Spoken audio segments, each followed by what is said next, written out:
Joshua Grimm, welcome to the Build to Rent Network. How you doing, man? I'm great, Alvin. How are you? Yeah, I'm doing phenomenal. So you are obviously the owner of Panther, a building construction company, and also Panther Management. We've been partners for a number of years. And we decided to do this podcast episode because we're kind of talking about where the market is. And one of the ironies of today's market is that deals are better today now that there's less buyer demand than what they were even 3 years ago.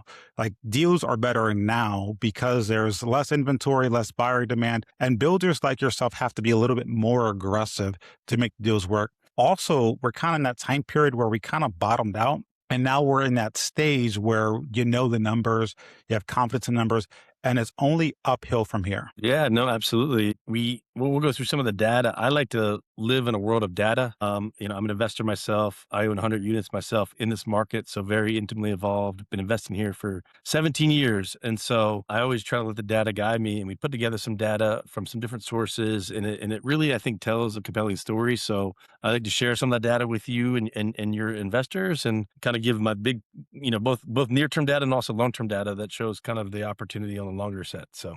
Yeah, let's jump right in. So obviously you're a builder and owner, you're a manager focused in Southwest Florida. And Southwest Florida is a market where we get a lot of headline news, right? We've become a market that grabs attention. And we grab attention because of the quality of life that we have. And I've always been saying, like, you've been getting a discount on Paradise, and now we're getting to that part where you're starting to pay full price for it, right? We're seeing prices go up, but we're only matching what the value already exists. And what you have here is showing us some of the much more expensive markets that are almost the anchor of Southwest Florida. And you're focused on that growth corridor where the growth is insanely obvious. Yeah, exactly. So, people ask where we operate, where we invest, and this is it. Basically from Naples to Sarasota, all of those counties in between. I highlight this because, and I'll show you quickly. If you look on the east coast of Florida, let's get forward real quick. Oh, wrong way. And if you look here, and you know, people that have been following, a lot of people from out of state or out of the country, even investors, they think of like this eastern corridor, Miami up through Jupiter.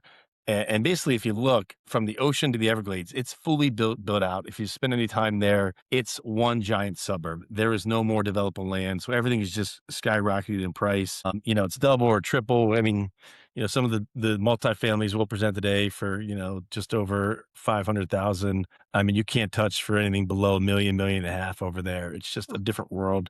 Things don't cash flow. But the reason I bring that up is because we're seeing that same thing now happening on the Southwest coast. And I kind of highlight, you can see the bracket. It's about the same size area between that. And I think over the next 20 to 30 years, that same info, we see it happening. The numbers are proving it out. People from the East Coast are migrating to the West Coast, and you're just seeing all that info. I'm sure Alvin sees it. He lives there as well. And it's just happening. You can see it in front of your face. And some of these places, once they're fully built out, the only thing you can see is see kind of massive appreciation. So that's why I personally invested, kind of this long-term thesis. And I like to highlight that for people as well. Yeah, and it's worth noting, like I'm from Miami. I lived there for a number of years. I would love the idea of investing in Miami.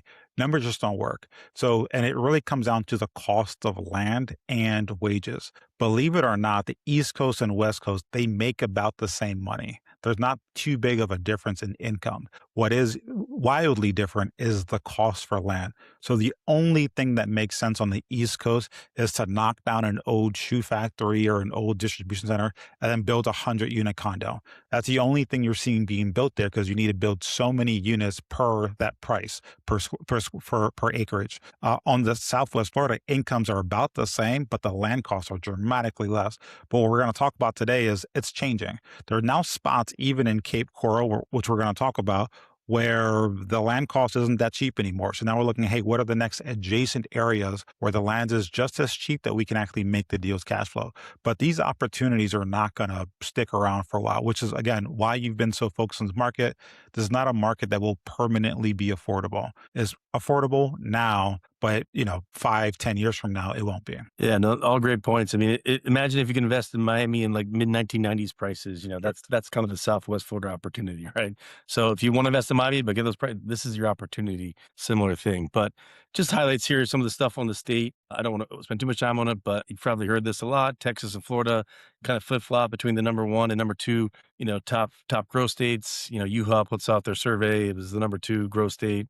It's got a low unemployment rate, 3.7%, 23.5 million people. And we got more slides on that. But, it surpassed the state of New York in 2015 to become the third largest state in the country. California is number one with 40 million, Texas number two with 30, and Florida 23 and a half, which is a massive change from even just 20, 30 years ago. And just more of the data points, per year that showed, the state from 2020 to 25, 8.9% growth in the state of Florida. You can see this chart on the right. It's predicted to get up to 26.5 million by 2033. So in the next 7, 8 years, you're looking at another 3 million people are going to move to Florida, and they all need somewhere to live. And we get this question a lot, like, why Southwest Florida? Like, what's there? A lot of people know Naples or have heard of Naples as a super high end, expensive community. And there's a lot of retirees in Southwest Florida, but there's a lot here. I mean, here's three big companies that are headquartered in Southwest Florida: Chico's, a retailer; Anthrax, a medical device company; Gartner, a research firm.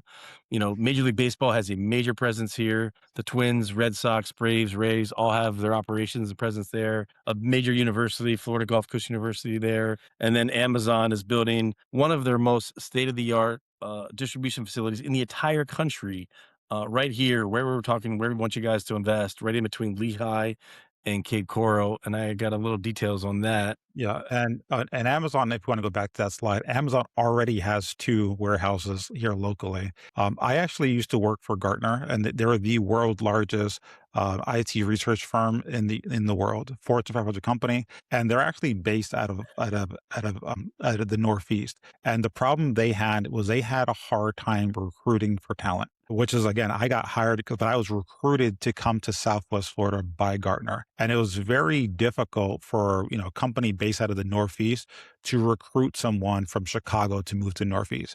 Because we're talking about, it's a high income state, high taxes, high property taxes, and high cost of living overall. And just generally, a young person is not going to want to move from a code city to another code city. But if you tell someone from Illinois that you're going to be recruited to move to Southwest Florida and be 20 minutes from the beach, how many young people aren't going to take that opportunity? It was also difficult for them to recruit for senior executives. These are VP levels, executive level. They just could not recruit them to go to the Northeast. But you tell them that you're going to recruit them to come down to Southwest Florida. They're 5 years away from retirement anyway. They're looking to come down here when they retired regardless. So their ability to recruit skyrocketed once they moved down here. And so again, their largest sales force is down here. That's why I got recruited to be in Southwest Florida to work at Gartner. And it was, again, their ability to attract top talent was number one for them. Wow. Learn something new about you every day, Alvin. Well, yeah, and this facility just I like to highlight this because I don't think people realize it's massive. It's 650,000 square feet. It's on 143 acres. It's fully robotic and their most advanced state of the art again in the country. It's going to open up next year. It's mostly built out right now. And Amazon, as you can probably imagine, has been a major force in the state of Florida since 2000. They've invested $36 billion, and that's resulted in 52,000 jobs. And I just realized, Amazon has more data than anybody, and they rely on data. And they're putting their most state of the. I'll show you exactly where they're going to put it right here. That's it, right there. That's the Amazon thing, and Amazon has more data than anyone. So if Amazon's putting a huge investment right here, there's a reason why. It's not for today. It's because they've seen these growth trends. They see what's happening tomorrow. And the same with like housing or anything retail, or excuse me, real estate, which has a long dated, it's a long-term investment for you, right? These aren't quick investments. That's what you want to follow, things like that. And if you just look here on this map, the Westminster Golf Course, that's our main area for multifamily in Lehigh. So it's really, Lehigh, as you can see, is really big, but we're just focused on 2 little areas that have been booming: the Westminster Golf Course area for multifamily and the Sunshine area for single families. And then just west, people say, well, Cape Coral is right there as well. All right. And it's not just for Lehigh, it's for this whole MSA, which is about 1 million people, but it's like right in the heart of where we are. Actually, our office is actually really close to the Amazon office. So again, I think they've got more data than anybody. Right, Uh, and the other thing on that map is also the airport was just south of there as well, which obviously for freight and for people coming and going, that's a very important thing for a lot of people. Yeah, It's this just is the Southwest Florida airport there. That is the main hub for all Southwest Florida, so, from Naples on up the probably the biggest one to get to Tampa. So, and then just about our market, Alvin highlighted on this. I think you hear all these crazy articles and we've heard so many. So I kind of like to set the record straight. Look, our market peaked in Q2 of 2022. If you're volume and then everyone wanted to invest here, interest rates were way low. The pandemic had caused many supply chain disruptions. Prices were that people were just paying like out the nose for any kind of property. And it really was the craziest time. And then all of a sudden they started raising interest rates and things kind of turned around quite a bit. And candidly, the market's been on a downward trend for about 4 years. And people go, we're about to go Q3 of 2026. But now we see some promising data, and we'll get into that again. Inventory is down. Everyone thinks it's up. No, it's down. We've been down for the last 2 years, back to 2018, 2019 levels. That's pre-pandemic levels, right? So again, I think there's this narrative that there's all this housing out there and it's oversaturated. No, it's not. And then Moody's has some really good analytical data, and I think they basically price it on price to median income, and they viewed Punta Gorda as the most overvalued in the country. Austin was on that list, Cape Coral was on that list, but they actually now it was like 58% overvalued. Now they actually say it's slightly undervalued. Two yep. things have happened. You've seen prices come down about 25% and incomes rise for 4 years. So the cross on those things made a very, very thing. So it's actually really affordable. And then on insurance, some people think insurance is expensive. As long as you're on new construction and not in a flood zone, it's actually never been cheaper in history. For one of our new multifamily properties, it's a $550,000 property. It's about $1,000 a year, which that's per $500 per side. I mean, Yeah, really inexpensive, yeah, and that's for a lot of we've reasons. seen But I yeah, go we've ahead. seen insurance go down a lot. It's been so, and a couple of that had been like people. So when we talk about insurance, a lot of people think of it as just purely hurricane and the concern around hurricanes. It actually was a lot more lawsuits that were the biggest factor. There are a lot of fraudulent roofers that would go to a property 4 years after a hurricane and try to do an insurance claim for hurricane damage, and buyers who were given a free roof would sign up for that. So we've seen a lot of changes from the government perspective, actually cracking down on the time window that you could file for hurricane damage. And that has reduced litigation quite a bit. So a lot of it has been the insurance environment is what's driving down the insurance rate. And I think the government realized that they have to play a bigger role in this space. It was kind of the Wild West, and now they reined it in. And, for all of these properties, I tell someone's worried about this, we'll get an insurance quote before you go under contract. We'll validate the data. We'll go through and let you know exactly what your insurance rates are going to be. Yeah, no, great point, Sal. And they have changed quite a bit. Here's actually the data. This comes from MLS. You can see the inventory bottom there. Like I mentioned, Q2 of 2022, prices like that. It peaked actually very beginning of 2025. So for the last year and a half, you've seen the inventories level come down. And if you kind of see across this, I don't know, can you see my arrow on that or no? Yeah, Does I that show can up see on your it. Yeah. screen? Yeah, you can see it's right there, kind of where the kind of 18, 19 levels trend line. So not it's a very positive sign to see the inventory falling like that. And it's worth noting that buyer demand has been low for a while. I mean, we've had suppressed buyer, and it's mostly due to interest rates. Once you increase the interest rates, you make it more expensive. And we're going to talk about how we're solving for that in a little bit because we have the solution for higher interest rates, which is why our businesses are doing well in this high interest rate environment. But the other thing you're seeing is that peak permitting. What this is new construction companies filing with the city to start construction on a new build. Peak permitting was in 2021. So we've seen a dramatic slowdown of new construction being developed. And so if the demand for population has been consistent, the demand for purchasing properties have been consistent, but now you're seeing less and less inventory hit the market, that's going to eat away as your inventory. And it will take, 3 to 4 years for that inventory of new construction to turn around. So we're going to have I think we're, at the edge of that point where there's no more inventory coming live. And even for the buyers for resale homes that are looking to sell their properties, a lot of people aren't honest about the market, they're not willing to adjust their price and sell it for less than what they want it for. So a lot of we call it like it's like fake inventory where people are willing to put their properties on the market, but they're not actually trying to sell it. They're not being realistic about selling it. They're not desperate to sell their properties. They're simply trying to see if they can sell it at a certain price. And once they don't get it, that inventory comes off the market right away. So Yeah, and there isn't a desperation from that seller side. yeah, and I can even say as a builder in some of our submarkets, we've actually kind of mirrors that. Like we actually are up year over year in some of the areas we're selling in. Actually the price is actually up. It's not down. And I think that's because we were at the worst of the inventory levels about a year ago, and you really had to like, there weren't buyers, so it was a really tough environment. Builders lose a lot of money, so they stop building, and then the cycle kind of repeats itself. But here's the other data I was talking about, and this kind of shows I think the really important part of it, right? And when you want to invest, you want a couple things. You want demographic trends, which Florida's got that growth state. That's going to be your long term driver always. You want it to be affordable, which we're going to talk about here. You want it to be a favorable landlord state, which Florida has, and then you want a very favorable tax climate, right? There is no income tax in Florida, which people know about, and then the sunshine, right? 261 days of sunshine every year, more than any other state in the country. So those are all core fundamental reasons, but the affordability one is the one that got out of whack, and I think why like that, if you look at Punta Gorda in there, again, that Q2 of 2022 was Moody's had it rated as 57% overvalued. Cape Coral was 53%, and now you go 4 years later, again, prices have come down meaningfully. You've seen incomes continue to rise every year.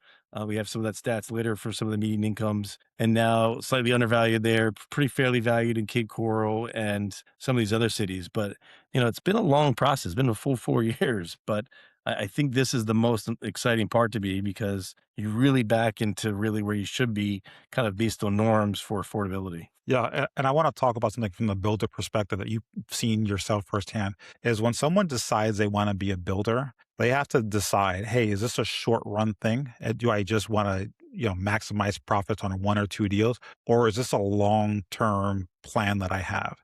So as a builder, when you're deciding to go build for the long haul, you have to keep your people in house. People, your staff, your subcontractors. You got to keep the crew working. And so there's times, and again, we're in that time period where some of our investors are getting phenomenal deals because the builder has to keep the wheels turning, right? We got to keep building, keep turning, keep going. But so some of the, I think, Josh, we just did a deal where one of our investor was bought a property 100K below what the appraised value was, and he still got up to 50K worth of incentives thrown in. Those are screaming deals that in any other market you would go crazy for. The problem that we have in today's market is that there's so much headline negativity that investors aren't even bothered to like search for those deals. But the deals that are available now, because of what you just shared with us here, are so much better than what they were. And again, a builder like yourself is you're going to go through this pain point that's painful. And then eventually you're going to get back to the point where you're increasing prices again. You're going to eventually get to the point where you don't have to offer as many incentives. And that's kind of like the urgency that we're trying to communicate with investors, saying like, actually, like these deals is what you were fighting for a couple of years ago, and they're available for you. Now it's worth mentioning, we're actually starting to see a lot of turn through that inventory. So we don't have a lot of properties just sitting there, but it does make sense to start that conversation, to start reaching out, to make sure you're first in line to get that deal once it's offered. Because the investors that are getting those screaming deals are first in line. They're that first person that gets that phone call. If you're just hoping a deal's going to fall in your lap, it's not going to happen, right? There are enough investors there that want screaming deals that those who get pissed at deals first. Yeah. And just this is I don't want to overdo it, but the insurance we talked about quite a bit. I thought Alvin gave some great points about how the regulatory environment has changed. So it's not as litigious of a state anymore, and it's really brought down the cost. But yeah, it's 2 to 3% of your gross rent is a good range for insurance, and I'll compare that with anywhere in the country. And we don't do the flood zones for the most part, so most of our properties are not in flood zones. We don't do that, and then all of our stuff, the new construction, we have concrete block shell, the best construction you could have in the country, hurricane impact windows and doors. We put a rain and ice roof underlayment under that. That's an extra level of expense we bear, not necessary at all in Florida. It's more of a Northeast thing, but just in case your ever lose shingles in a storm, that would still protect that house. The house isn't going to take on water. Yeah, and with the modern building code, you're never going to see like the old days where the roof comes off the house. That truss system is really rooted down. So not something you really need to worry about in any capacity in terms of that. This is some of the things. This is the quality. I think these are some of the nicest quality products you're going to see out in the market anywhere. We really make a really nice product, and the reason for that is twofold. Again, I mentioned I own a lot of units myself. 100 doors, and all of our business is catered towards investors. So we try to make these as bulletproof as possible. We actually went from the architectural plans all the way through the building design, material list was all designed to make these bulletproof. So, we have LVP floors, which are the best, way better than tile. We can actually do tile cheaper, but tile tends to crack and chip over time. So we try to avoid that unless somebody really wants it. Quartz countertops that's upgraded from granite, true white wood shaker cabinets, Moen faucets, really high quality fixtures. We have fans in all the rooms remote. So these are truly like rent ready, like day one turn. There's not $1 you have to spend. Some builders, you have to do 3, 4 grand of stuff you have to add to the house once it's done. These are like truly ready to go, all stainless steel appliances. We put a lot of time into to kind of design of our builds and make them, really durable and also attractive. You get renters faster, higher rents than other people, and we see that in our numbers. And then also the repairs and maintenance over the life of it are lower. So your performance is much better over a longer period of time. Yeah, Josh, yeah, if you can go back to that slide. Sure. Yeah, I think you know this. We work with 28 different builders across, now 30 different states. And I can say this, no offense to any other builder that I work with. You guys built the best quality property. These duplexes are nicer than my house, right? They are those photos of the showers and the kitchens look absolutely amazing.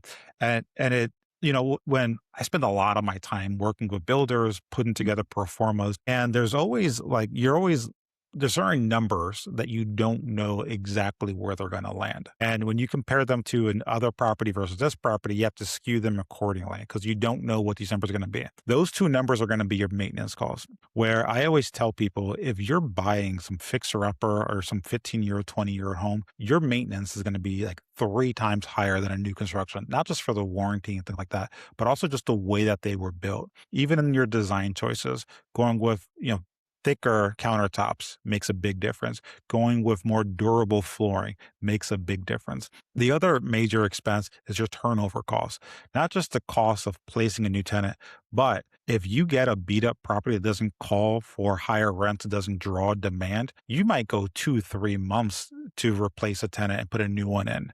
Versus if there's a property like this one that is better than most people's homes, you're going to have people not only fight to get in there and pay a premium for it, but it's also going to be tough to beat when they're thinking about moving. When they're considering, hey, do I stay in this property? Do I go somewhere else? They're not going to find another property better than this, which again makes it a lot harder for them to want to move. So the likelihood of them staying for finding new tenants, they're both going to be a lot stronger as a result of it. Yeah, no, all good points, Alvin. Their performance, it's not the way you buy it day one, it's over the life of it. You need to, minimize turns, minimize turn cost, minimize repairs, maximize occupancy, and you'll get the highest ROI you can get. It's all really true. And then just a little bit about the market for a lot of people don't know Cape Coral. It's a beautiful place. It's kind of the joke is it's the Venice of America. It has over 400 miles of navigable canals. I mean, literally, if you drive through it, there's canals after canals. It's for water lovers, beach lovers. It's close to the very world-class beaches. It's got great school system, great parks. I think they've really improved the Cape Coral over time. It's got a great healthcare system. There's a lot of veterans down there, low unemployment, and just, it's a lifestyle, a Florida lifestyle designed for the sun, golf, fishing, baseball, pickleball is huge there, everything, right? So it's a very desirable place to live. And it's worth noting, current population, I think it's around 230. You're looking at it there. Scheduled to be over 400,000 in the next 15 years or so. Population is going through the roof. The other thing that's happening here is now we're entering from into an emerging city. So now you're seeing a lot of investments into the parks and recs. I mean, like really nice high end parks. Like if you research JC Park as a phenomenal park, we're also seeing a lot of large investments being made. Think about the 7 Mile Island, the Pine Island corridor. A lot of major businesses are being placed there. And there's now going to be a new development on a new central downtown area in Cape Coral. So we used to always think of Fort Myers as being the cultural hub of Fort Myers. Cape Coral has already surpassed Fort Myers in population, but now it's also becoming the heart of it, where we're seeing a lot of these larger cultural projects. And Cape Coral is not a seasonal market anymore. It is very much a year round. And a lot of the population growth, a lot of it is out of state migration.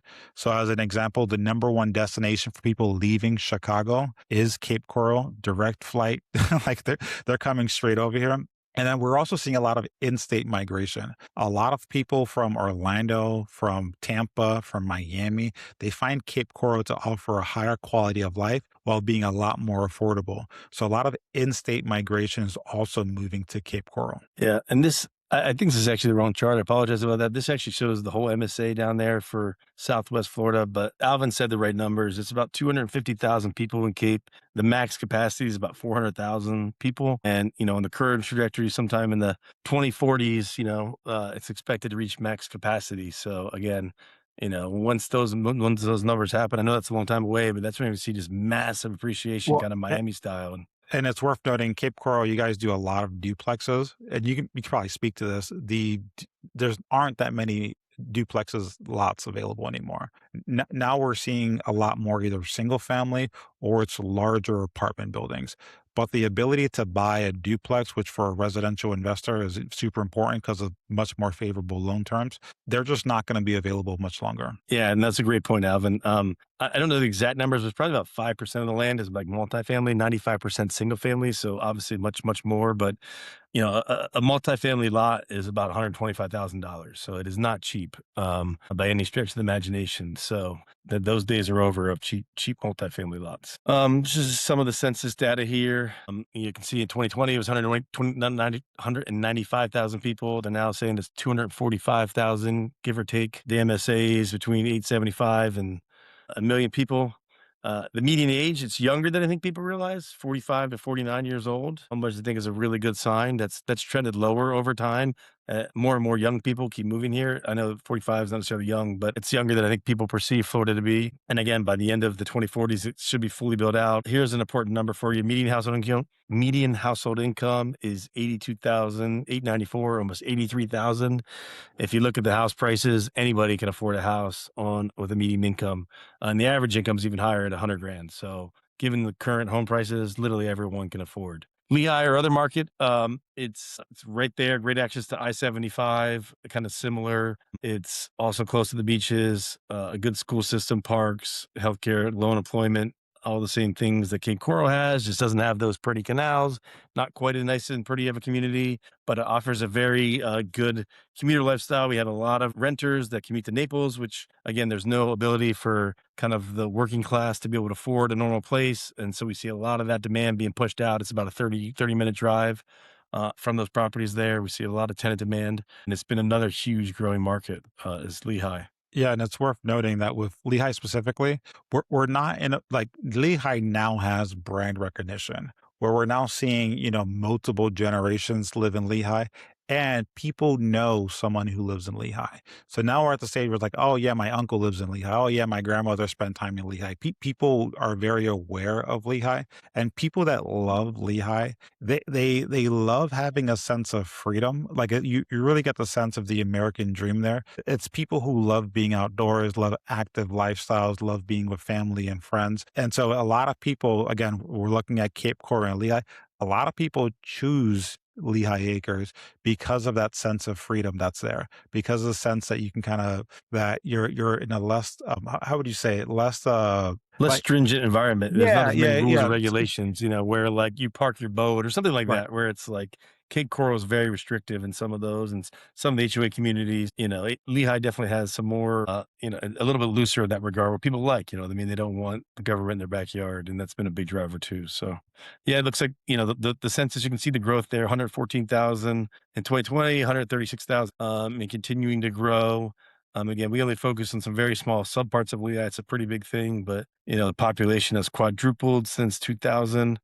It's also young. The median age is 34 to 38. So that's about 10 years younger than Cape Coral.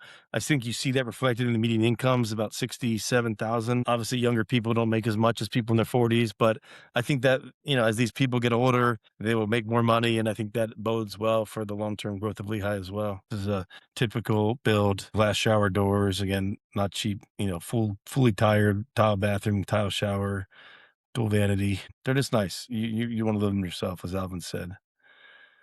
And then turnkey complete, exactly saying that these are turnkey, done, built, brand new. They're rented out too. Like Alvin said, I think most of the ones all the ones we're gonna show you today are rented out, and we have inventory rented out.